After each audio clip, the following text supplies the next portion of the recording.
Karon mga idol no, naata karon sa atong trabaho mga idol din. Nay nag-comment diri sa atong YouTube mga idol about sa Maxim no. Pila daw ka booking ang makuha everyday daw mga idol. Ang akong mga istorya na dol no. Depende sa imuha dol, depende sa imuha ang pagkugi.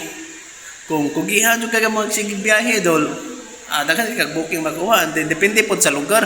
Like for example, ari kag Cebu, ari kag North Cebu or South Cebu, din mag-auto assignment ka filter dara. So kana mga 20 booking per day nimo kaya ra gana nimo dol. Sa mga tong mga katong dili mamili og booking bitaw. So kaya ra kay na siya.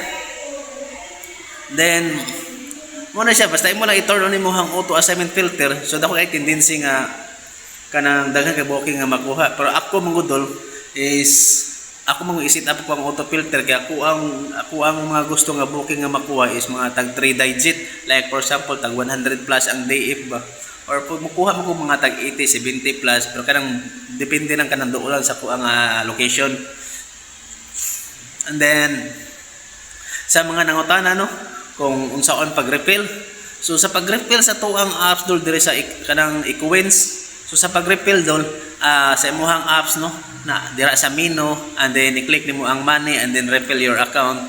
Then kung diri ka sa apps mag-refill dol, ang pinakagamay ana is 20 pesos.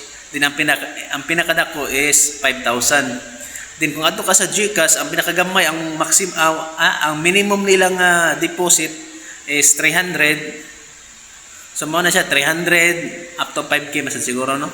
And then kung ato ka sa kuha ng 7-Eleven do the same lang gyapon 300 ang pinakaubos nila nga refill. So ako ang ika-suggest sa inyo no sa mga bagong rider, so ari lang mo pag-refill sa apps gamit through GCash ang payment. I-click nyo sa apps then sa menu and then and then sa kuha ka ng menu no, and then sa money and then refill your account, and then i-enter nimo dito imong login number nimo tapos imong amount kung pila imong i-refill. And then muna na imo i-click, then mamili ka dito kung unsa nga gusto nimo nga payment no, GCash ba or Paymaya. Then like for example no, GCash imo i-click ang GCash. So muna siya, and then muna to waton lang nimo, then make sure lang pod nga na-balance imong GCash.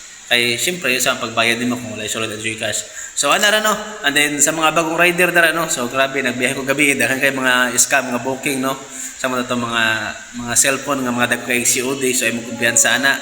Then katong gabi na sa rider nga nangutanan ako kung asa daw doon diri nga 7-Eleven kana siya nakuha nga booking nga katong scam nga booking nga nakuha din mo to bago siya nga rider. So nangutanan siya sa kuha kung asa dapat ang naay 7-Eleven. So ako ra pong gitudlo dito, then nangutanan ko kung unsa na siya booking ba na siya mo daw kita na ang booking mo daw ko siyang gainan nga scam ni siya nga booking. So ang iyang diskarte atong scammer nagpapalit siya sa 7-Eleven tapos naay pa-appeal nga pabayad ang scammer. So mao to siya. So napasalamat siya kay wala siya na biktima. So ana ra no, salamat og ambing sa biyahe.